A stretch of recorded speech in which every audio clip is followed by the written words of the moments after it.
Apocalipsis y sus fascinantes misterios.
Cuánto aprecio estas manifestaciones artísticas tan sublimes. Muchísimas gracias, Esposos Liga, por habernos dado este deleite.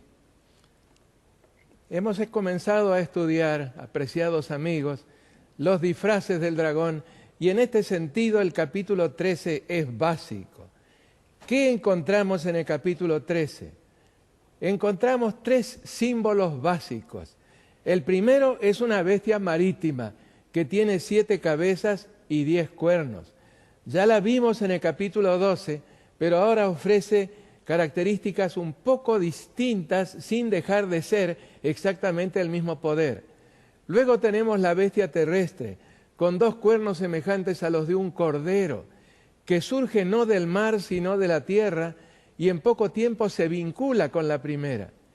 Y esta bestia terrestre cambia su naturaleza dramáticamente al punto de que en corto tiempo construye o levanta una imagen a la bestia, a la primera bestia, que se transforma en imagen de la bestia. Apocalipsis 13 hace una clara distinción entre imagen a la bestia e imagen de la bestia. ¿Qué es imagen a la bestia? Es un acercamiento progresivo, es una amistad cada vez más estrecha, y a tal punto llegan las cosas que esa bestia terrestre se transforma en un clon, en una copia carbónica, en una fotocopia o en un retrato, o como ustedes quieran considerarlo, de la primera bestia. Hablamos de la bestia marítima de 7 cabezas y 10 cuernos e indicamos cómo en los versículos 1 al 10 se ofrecen nada menos que 19 características. Con 3 o 4 habría sido más que suficiente, como decíamos anoche. Pero el Señor sabía que este poder en los últimos días adoptaría una actitud engañosa, desorientadora. Aparecería como habiendo cambiado todas sus manifestaciones de intolerancia y persecución de los siglos pasados. Ahora aparece defendiendo la libertad religiosa, aparece defendiendo los derechos humanos, aparece condenando cualquier manifestación dictatorial en cualquier lugar de la tierra. Y todo el mundo piensa que ha cambiado, que ya no es lo que era. Pero el capítulo 13 del Apocalipsis, según lo que hemos visto, además de Daniel, capítulo 7, 8 y el capítulo 11, demuestran que habrá de volver con más intolerancia que nunca antes. Pero eso lo vamos a ver a medida que vayamos avanzando en nuestro tema hoy.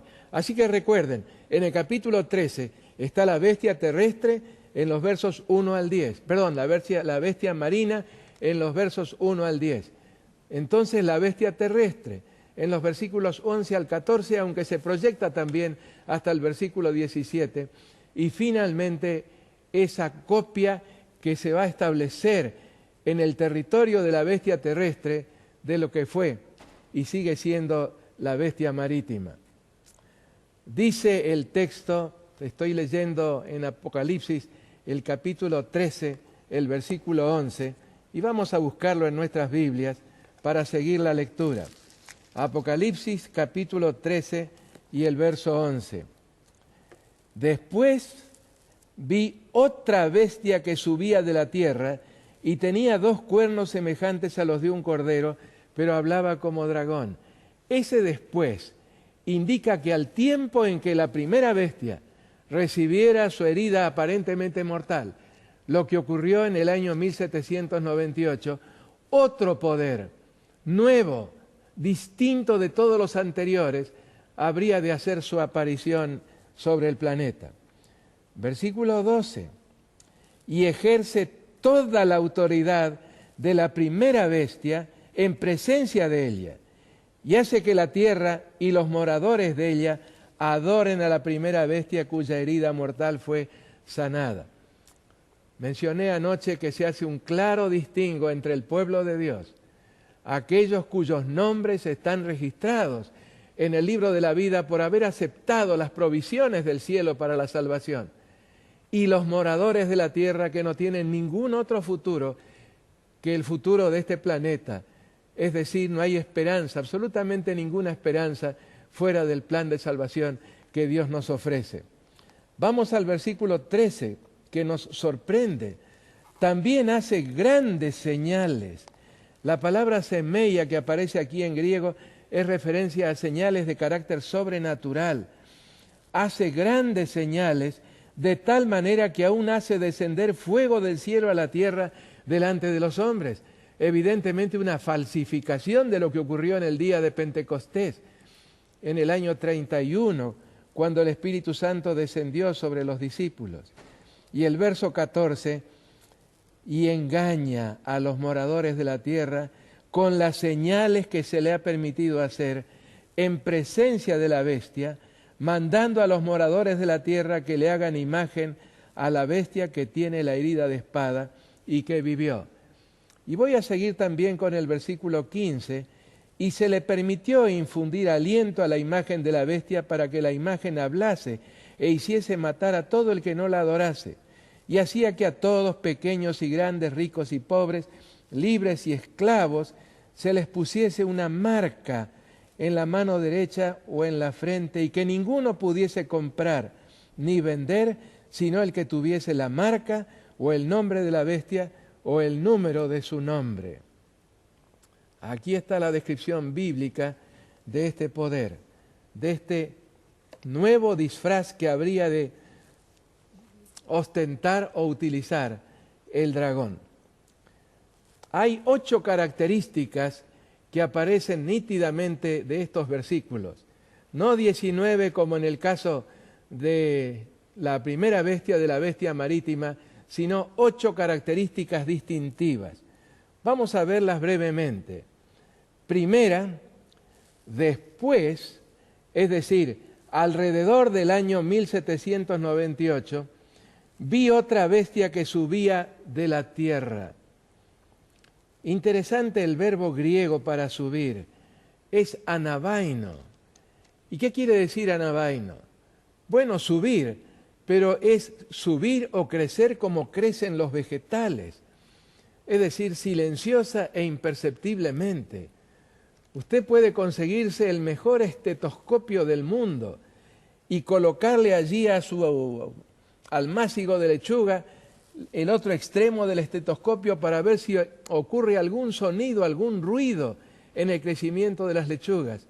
No hay ruido, es silencioso y es imperceptible. ¿Y por qué dice que subía de la tierra? Quiere decir que subía de tierras poco habitadas, de tierras hasta ese momento desérticas, y habría de subir en esa forma como crecen los vegetales, es decir, sin guerras, sin grandes revueltas, imperceptiblemente haría su aparición.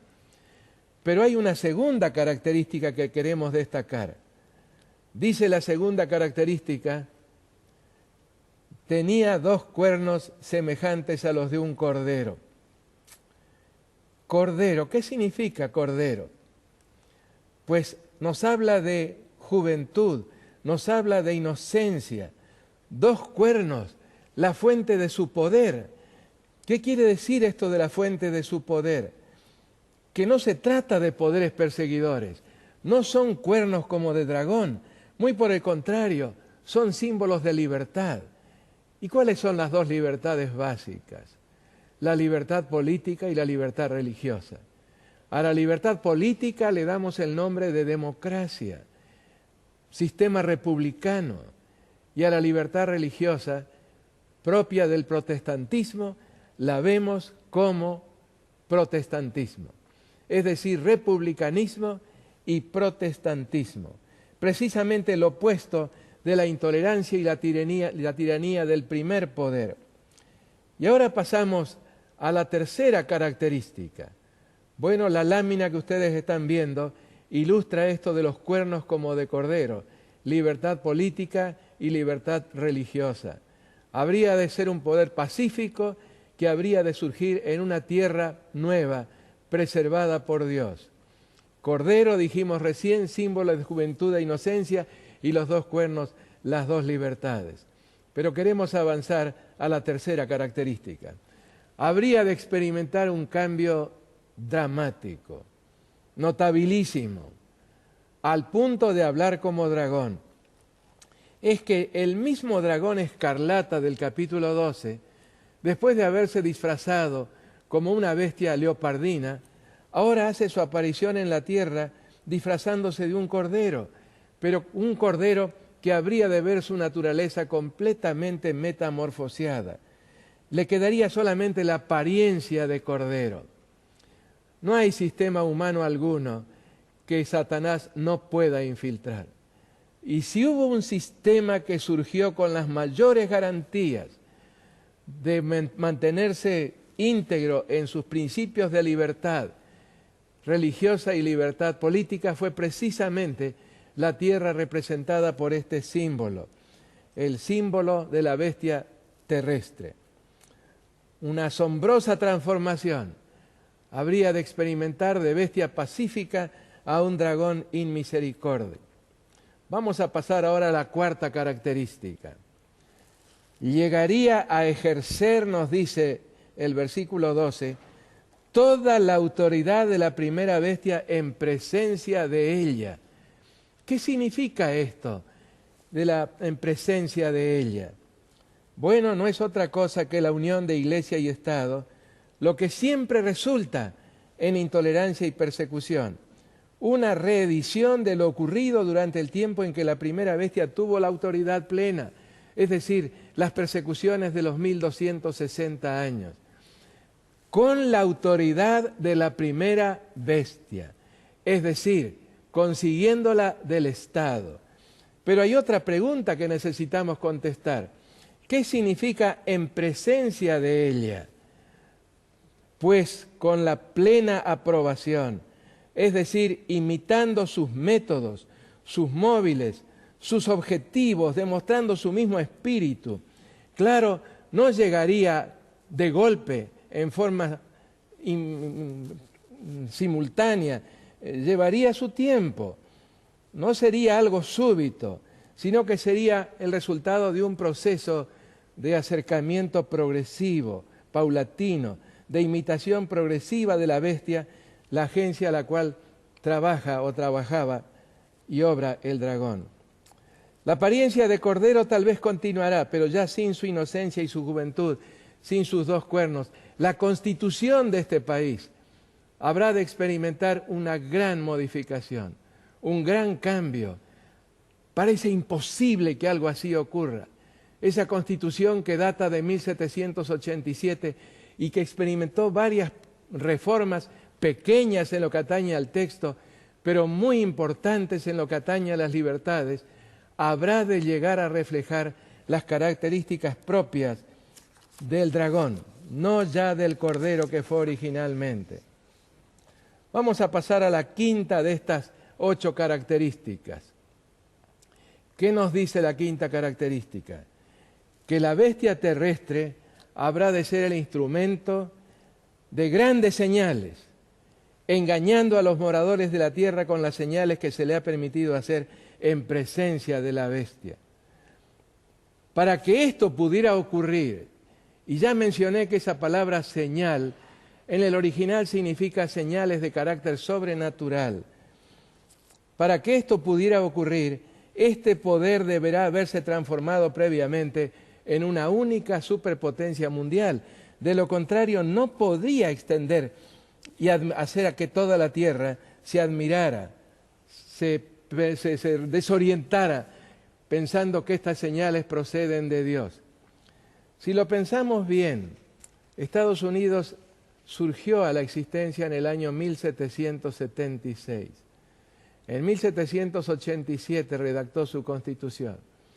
Pasó por un momento muy difícil con la Segunda Guerra de la Revolución, que se extendió entre 1812 y 1815. Después de eso fue creciendo lentamente, imperceptiblemente.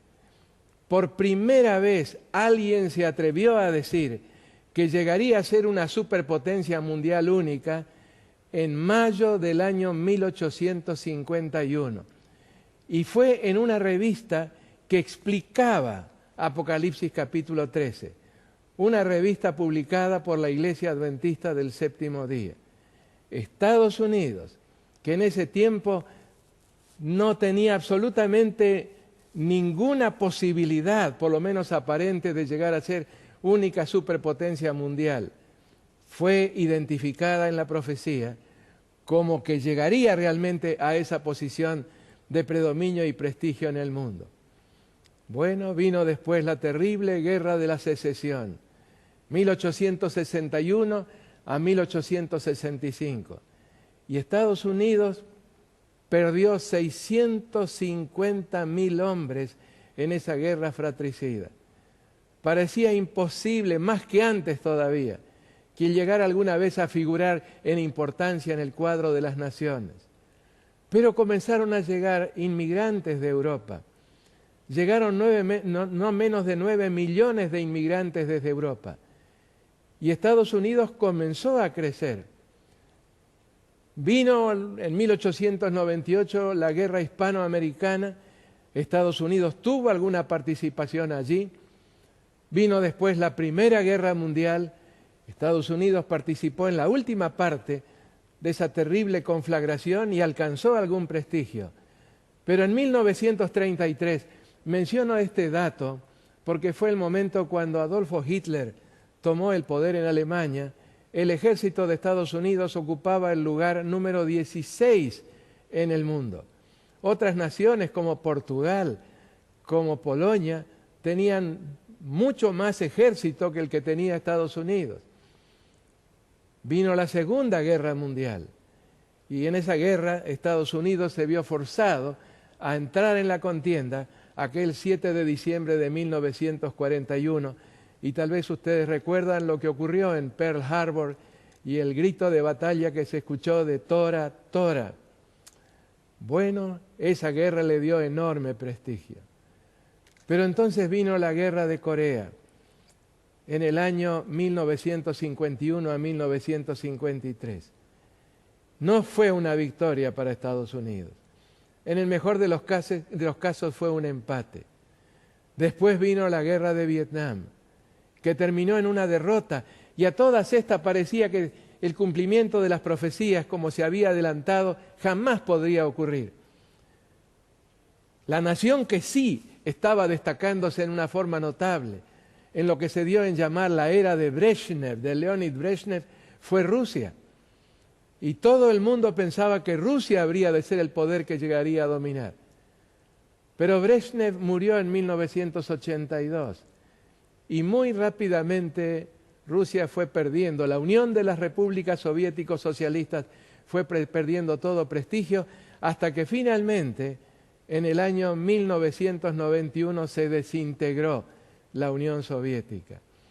Ese fue el momento en que el poderío de Estados Unidos comenzó a aumentar notablemente y ya se comenzó a hablar de que había en ese momento, 1991, una sola superpotencia mundial, los Estados Unidos, exactamente como lo había anticipado la profecía. Hay una sexta característica que queremos destacar, y es que esta única superpotencia habría de abrir los brazos al espiritismo. ¿Por qué? Porque dice el versículo 13, hace grandes señales, engaña a los moradores de la tierra y haría descender fuego del cielo a la tierra en presencia de los hombres, causando un gran impacto, una gran impresión. No se refiere esto a la bomba atómica. Es en el plano espiritual que se están mencionando estas cosas. Y es muy posible que estemos viendo ya ese descenso de fuego del cielo a la tierra en la imitación de lo que fue el Pentecostés. Y pasamos sí a la séptima característica. Todo su accionar milagroso, sobrenatural, habría de encaminarse a un solo propósito, nos dice el verso 12, que la tierra y los moradores de ella adoren a la primera bestia cuya herida mortal fue sanada. ¡Qué notable! Surgió con las mayores características, las más extraordinarias características libertarias, libertad religiosa, plena libertad política, republicanismo que no tuvo parangón en ese tiempo en el mundo. De hecho, la Constitución de los Estados Unidos fue imitada por muchísimos países, especialmente en Centro y Sudamérica. Pero ahora habría de cambiar tanto su naturaleza al punto de que haría que la tierra y los moradores de ella adoren a la primera bestia cuya herida mortal fue sanada. En otras palabras, y me duele decirlo, porque esta es una nación que despierta admiración todavía en el mundo, todavía es, por así decirlo, la gran defensora de las libertades, pero esta nación habría de entregar toda su influencia, todo su poder a la bestia marítima. Y sin embargo, esta identificación no sería una fusión, no desaparecería como tal. Las dos juntas estarían llevando adelante lo que está descrito en las profecías. Y hay una octava característica que también queremos destacar. ¿Cuál es esa característica? Ese objetivo habría de cristalizarse con la erección de una imagen a la bestia, la que en un segundo momento habría de transformarse en una imagen de la bestia. Es decir, ya no habría diferencia en cuanto a los móviles, en cuanto al accionar de estos dos poderes. La bestia marítima indicándole a la bestia terrestre cómo llevar adelante este objetivo de lograr que toda la tierra se una en admiración al primer poder. Hay algunas declaraciones, son muy numerosas, de Elena de White, que yo quisiera destacar porque les veo una significación realmente extraordinaria. Por ejemplo, esta declaración: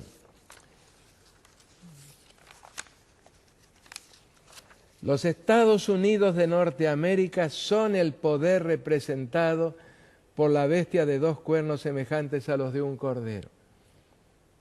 Los Estados Unidos de América son el poder representado por la bestia de dos cuernos semejantes a los de un cordero.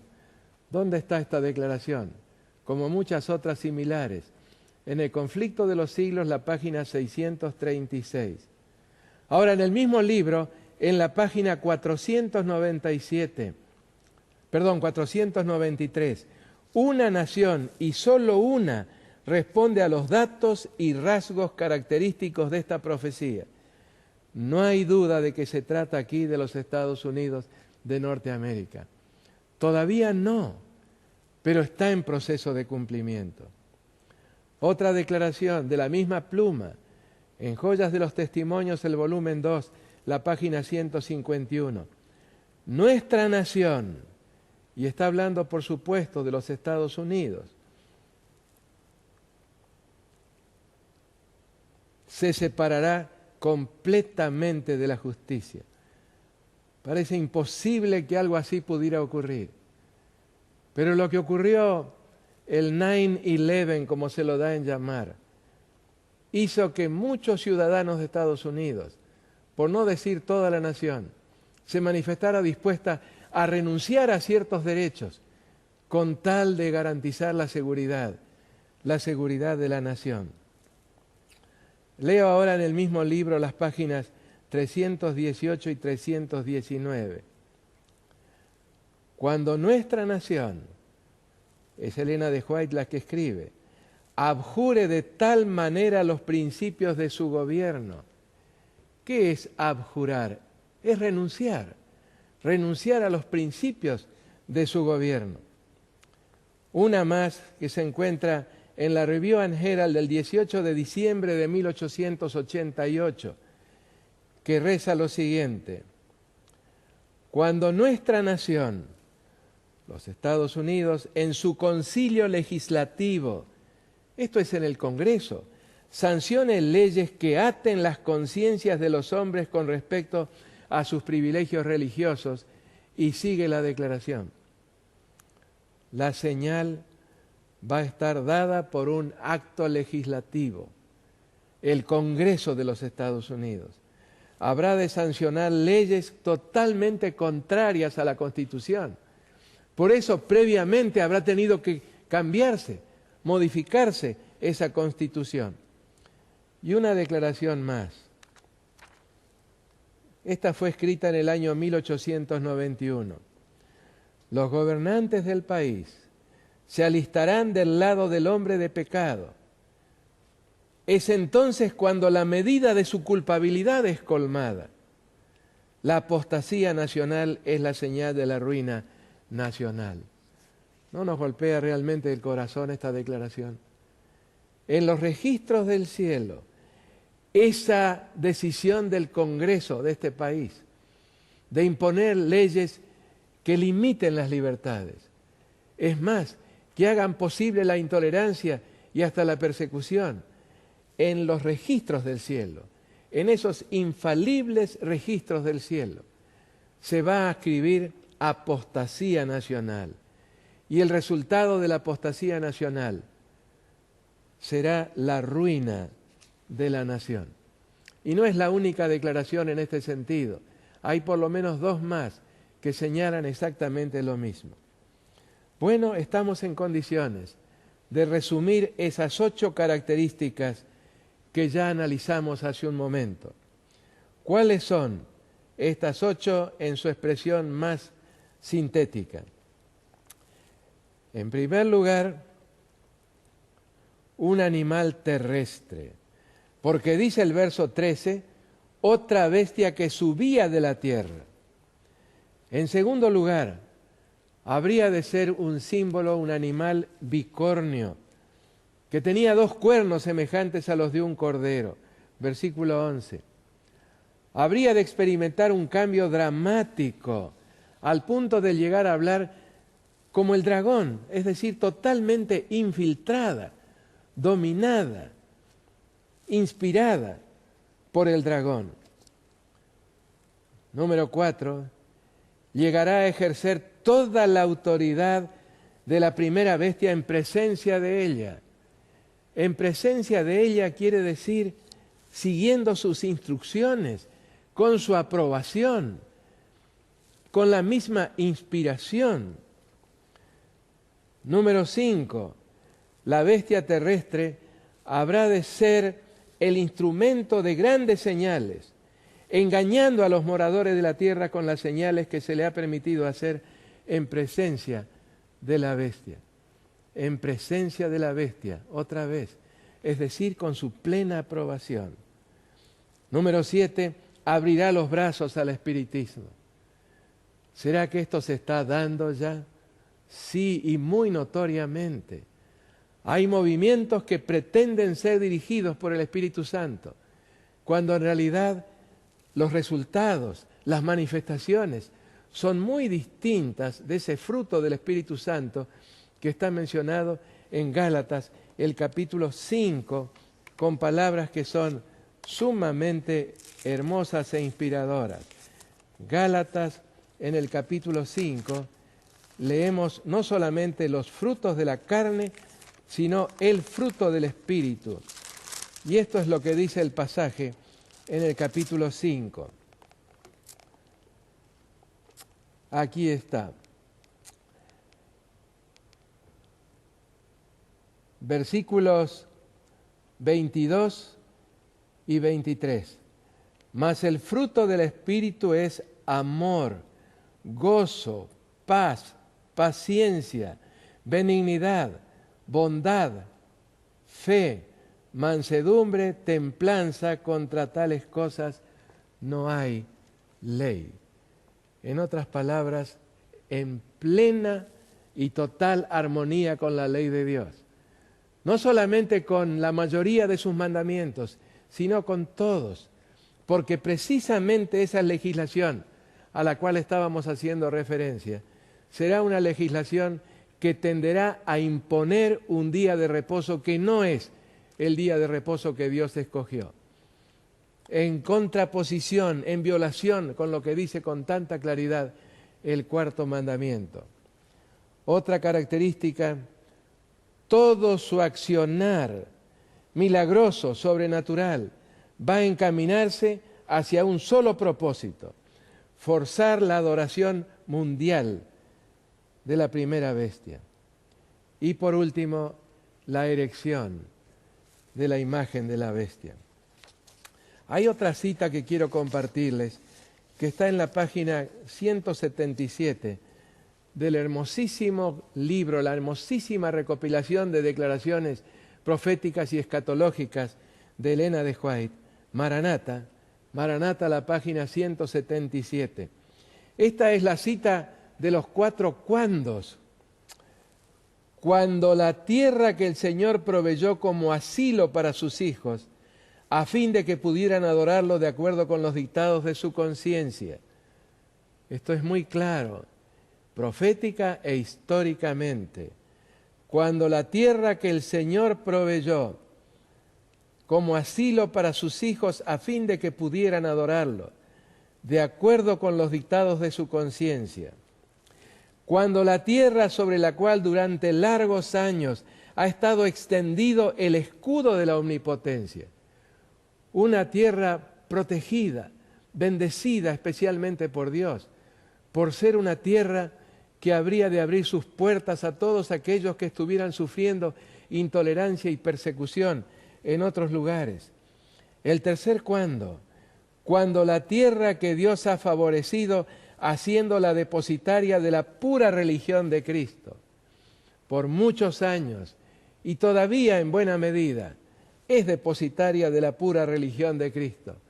Pero hay corrientes de pensamiento, hay filosofías que se han introducido que están anulando, están desnaturalizando totalmente esa pura religión de Cristo. Y el cuarto de estos cuando esta tierra por medio de sus legisladores abjure los principios del protestantismo, es decir, renuncie al espíritu o a los principios del protestantismo y ceda el paso a la apostasía romana para que pisotee la ley de Dios, entonces se manifestará la obra final del hombre de pecado. Y sabemos a qué se refiere esa expresión, el hombre de pecado. Es de la segunda carta a los tesalonicenses, el capítulo 2, donde San Pablo les dice a los tesalonicenses que Cristo no vendrá antes de que surgiera una entidad a la que él califica como la apostasía, el hombre de pecado, el hijo de perdición, que se opone y se levanta contra todo lo que es Dios, tanto que se sienta en el templo de Dios, haciéndose pasar por Dios. Sigue la declaración: los protestantes volcarán toda su influencia y su poder del lado del papado. Mediante un decreto nacional que imponga el falso día de reposo, darán vida y vigor a la corrompida fe de Roma, reviviendo su tiranía y opresión de las conciencias. Entonces habrá llegado el momento de que Dios actúe poderosamente para vindicar su verdad. ¡Qué declaración! Maranatha, la página 177. ¿Escucharon bien esos cuándo? Cuando la tierra que el Señor proveyó como asilo para sus hijos, a fin de que pudieran adorarlo de acuerdo con los dictados de su conciencia. Cuando la tierra sobre la cual durante largos años ha estado extendido el escudo de la omnipotencia. Cuando la tierra que Dios ha favorecido haciéndola depositaria de la pura religión de Cristo. Cuando esa tierra por medio de sus legisladores abjure de los principios del protestantismo y ceda el paso a la apostasía romana para que pisotee la ley de Dios, entonces se manifestará la obra final del hombre de pecado. Estas declaraciones son fuertes, lo reconozco. Son también objetivas en extremo. Corresponden con toda honestidad a la anticipación profética. Y estamos viendo su cumplimiento precisamente en nuestros días. Y todo esto nos lleva a destacar el enorme contraste original entre este país y el sistema al cual estamos haciendo referencia. Vamos a ver algunas declaraciones que me presentan ese contraste. el gran contraste entre los dos poderes. Voy a leerles esta declaración de Thomas Paine, uno de los próceres iniciales, de los creadores de la nación. Escribió Thomas Paine: la persecución no es un rasgo original de ninguna religión, pero es siempre el rasgo fuertemente característico de todas las religiones legales, esto es, de las religiones establecidas por ley. Elimínese ese establecimiento legal y cada religión readquiere su benignidad original. Lo que está diciendo Thomas Paine es que la separación de iglesia y Estado es lo que garantiza la libertad religiosa. Pero en contraposición, en contraste, una declaración de Agustín de Hipona, más conocido como San Agustín, que murió en el año 430. Escuchen bien, cuando prevalece el error, es correcto invocar la libertad de conciencia. Pero cuando por el contrario predomina la verdad, es justo usar coerción. Y estas declaraciones nunca han sido renunciadas por el poder representado por la bestia marítima. Lo que nos está diciendo esta declaración es que si hay error, entonces invoquemos la libertad de conciencia. Pero si ya estamos con la verdad imperando, entonces usemos coerción contra todo aquel que no quiera aceptar nuestro entendimiento de la verdad.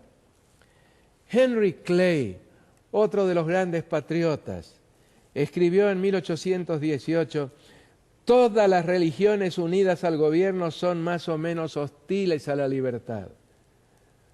Todas ellas separadas del gobierno son compatibles con la libertad. Clarísimo. Frente a esta declaración, cito de Inocencio III, pontífice romano que murió en el año 1216 y que en el año anterior, 1215, convocó el Cuarto Concilio de Letrán. Y en ese concilio de Letrán se decidieron dos dogmas. ¿Cuáles fueron esos dos dogmas? El dogma de la confesión auricular, confesarle a un sacerdote los pecados para recibir su perdón.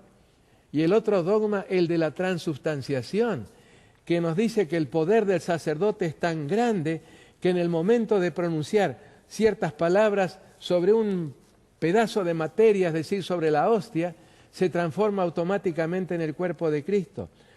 Un pontífice realmente notable escribió lo siguiente: el creador del universo colocó dos grandes luminarias en el firmamento del cielo, la luz mayor para gobernar durante el día, la luz menor para gobernar durante la noche.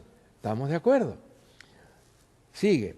En la misma forma, en el firmamento de la Iglesia Universal, referido como cielo, Él ha establecido dos grandes dignatarios, el más grande para gobernar sobre almas, el menor para hacerlo sobre cuerpos.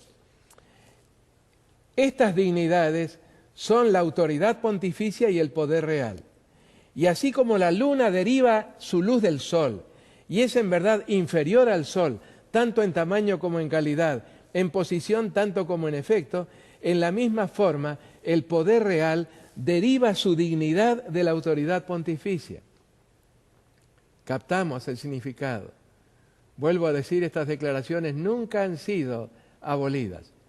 No pueden ser abolidas, porque sería ir contra el dogma de la infalibilidad, que declara que cuando el pontífice romano hace declaraciones vinculadas con la religión, esas declaraciones son de por sí infalibles. Voy a Thomas Jefferson, otro de los grandes patriotas. Él murió en el año 1826 y escribió lo siguiente: Dios creó la mente libre.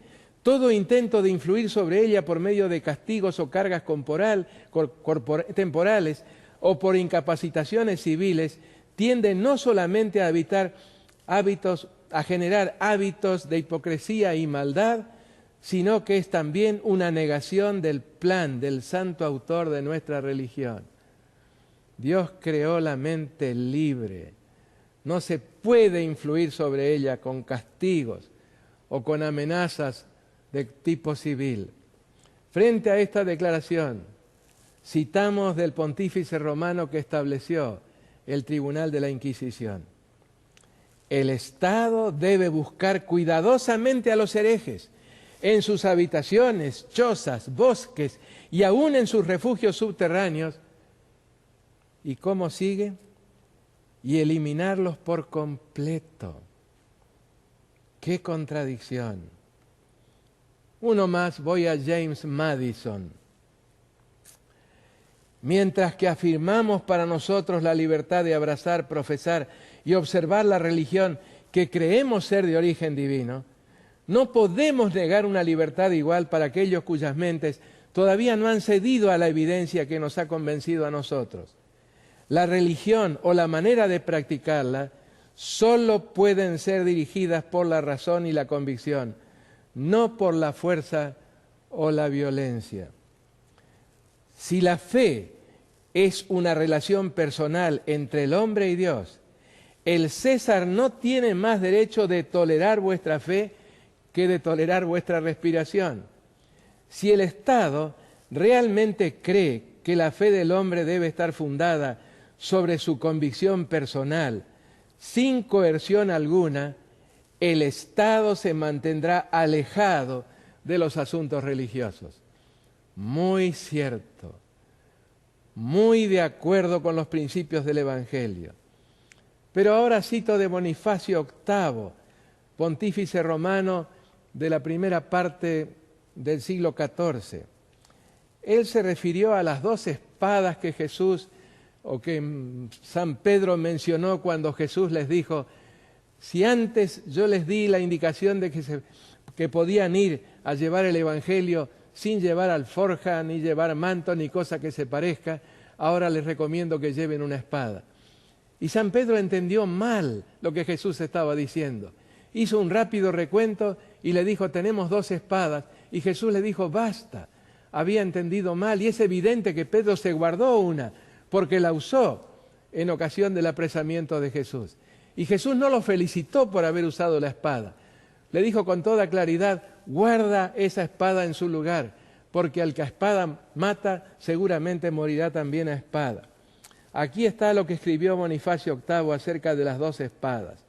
La espada espiritual y la espada material están en poder de la Iglesia. Por lo tanto, una espada debe estar bajo la otra y la autoridad temporal sujeta a la espiritual. ¡Qué razonamiento!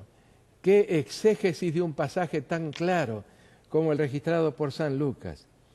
Venimos a pontífices más recientes. Pío IX. Estamos en el siglo XIX. Él murió en 1878. Él escribió: las doctrinas o desvaríos absurdos y erróneos en defensa de la libertad de conciencia constituyen un error sumamente pestilencial, una peste que por sobre todas las demás debe ser temida por un Estado. ¿Y a qué se estaba refiriendo? A la doctrina de la defensa de la libertad de conciencia. Otro pontífice, León XIII, murió en el año 1903, el mismo que dijo: yo represento sobre la tierra al Dios Todopoderoso. Escribió: la Iglesia de Roma es una monarquía que está sobre todos los reinos de la tierra. Por lo tanto, la Iglesia de Roma debe tener no solamente poder espiritual, sino también poder temporal supremo. Cualquier desviación debe ser interpretada como mera tolerancia. Monarquía sobre todos los reinos de la tierra. Y finalmente les leo de la Nueva Enciclopedia Católica, del artículo La Ciudad del Vaticano. Dice este artículo, y es bien reciente, porque esta enciclopedia es de hace muy pocos años, se me fue el año, pero creo que no más de unos 10 o 12 años. Todas las leyes del Vaticano son una emanación soberana de la voluntad del Papa, quien es la fuente final de todo poder.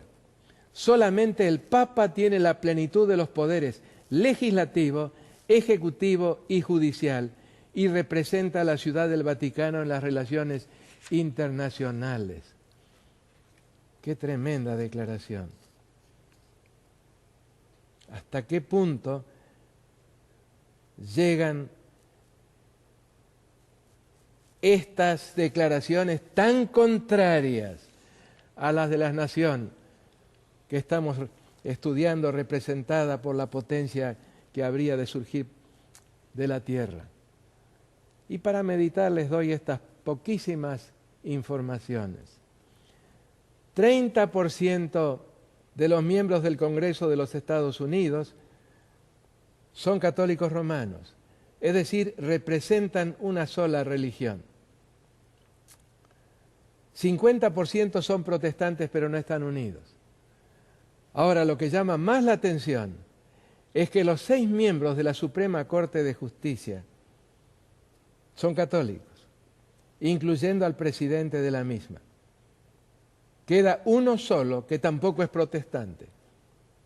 En un país protestante, como escribió el economista, The Economist, el periódico dedicado a la economía en Inglaterra, Estados Unidos tiene ahora una corte papal. Dejo de lado estas declaraciones que son de por sí muy llamativas y quiero hacer referencia solamente a un par de declaraciones adicionales de la misma pluma, es decir, de Elena de White. Merced a los 2 errores capitales, el de la inmortalidad del alma y el de la santidad del domingo, Satanás prenderá a los hombres en sus redes. Mientras aquel, es decir, la inmortalidad del alma, forma la base del espiritismo, la santidad del domingo, crea un lazo de simpatía con Roma. Los protestantes de los Estados Unidos serán los primeros en tender las manos a través de un doble abismo al espiritismo y al poder romano. Y bajo la influencia de esta triple alianza, este país marchará en las huellas de Roma, pisoteando los derechos de la conciencia. Casi parece imposible, pero claramente lo dice. Serán los protestantes de los Estados Unidos, representados por el animal o la bestia terrestre, el que surgió con las garantías mayores de la libertad, esos 2 cuernos como de cordero, libertad religiosa y libertad política. Ellos van a extender las manos a través de un doble abismo al espiritismo y al poder romano. Y bajo la influencia de esta triple alianza, este país marchará en las huellas de Roma pisoteando los derechos de la conciencia. Estas cosas traen un poco de angustia, no de angustia diré, pero sí de aprensión al corazón, pensando en lo que podría ocurrirnos.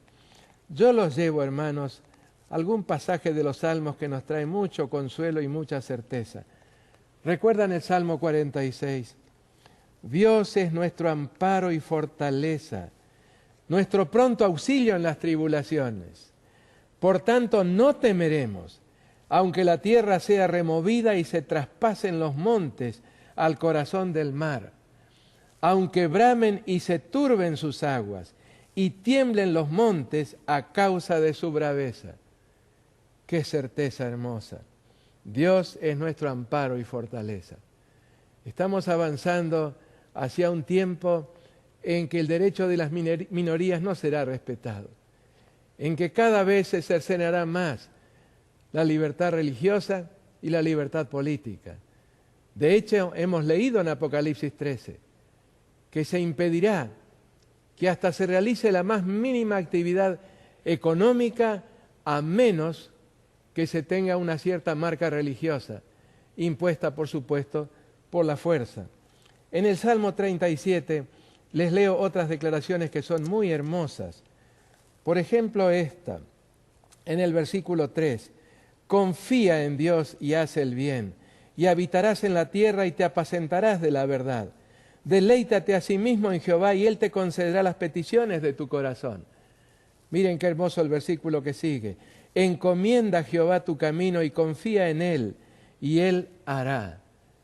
Y cuando llegamos al versículo 37, porque hay otros muchos que son realmente muy hermosos, pero en el versículo 37 nos da esta seguridad. Considera al íntegro y mira al justo, porque hay un final dichoso para el hombre de paz. Un final dichoso para el hombre de paz. Hemos tratado anoche y hoy temas que son delicados, temas que preferiría no tocar, porque sé que despiertan dolor y tristeza en muchos corazones. Pero si ese dolor los lleva a quienes así lo sienten a abrir el corazón al Espíritu Santo, el Espíritu Santo habrá de darles paz, habrá de darles comprensión de estas cosas y los guiará en el camino a toda la verdad. Porque esa es la función del Espíritu Santo. Dios dijo, Él os guiará a toda verdad. Pero si ese dolor nos lleva a rechazar lo que dice la palabra de Dios, estamos rechazando realmente al Espíritu Santo. Y no nos vendrá bien por eso. Por el contrario, nos traerá cada vez mayores tristezas y mayores pesares por no reconocer su poder transformador y maravilloso en nuestras vidas. Dediquemos un momento a la oración, dando ya conclusión a este penúltimo tema. Mañana por la noche vamos a considerar la consoladora certeza de las realidades eternas, de lo que Dios está preparando para nosotros. Será un tema muy hermoso, les anticipo, y muy alentador, lleno de esperanza. Oremos. Nuestro Dios y nuestro Padre que moras en los cielos, nuevamente queremos expresarte nuestra gratitud, no solamente por tus bendiciones materiales, que son muchas, sino por la palabra profética, a la cual necesitamos estar atentos, como a una antorcha que alumbra en lugar oscuro hasta que el lucero de la mañana salga en nuestros corazones. Ayúdanos, Padre, a abrir nuestro corazón a las instancias de tu Espíritu, a aceptar lo que tú has expresado tan claramente en las profecías y prepararnos así para lo que vendrá muy pronto sobre el mundo, precisamente antes del regreso de nuestro Salvador, de Cristo Jesús, en gloria y majestad. Padre, quiero rogarte que estos temas no solamente queden en el plano intelectual, en el plano teórico, sino que encuentren cabida en nuestros corazones y en nuestras mentes, de tal manera que produzcan frutos de salvación y de vida eterna. Gracias otra vez, en el nombre precioso del Señor Jesús, nuestro amante Salvador. Amén.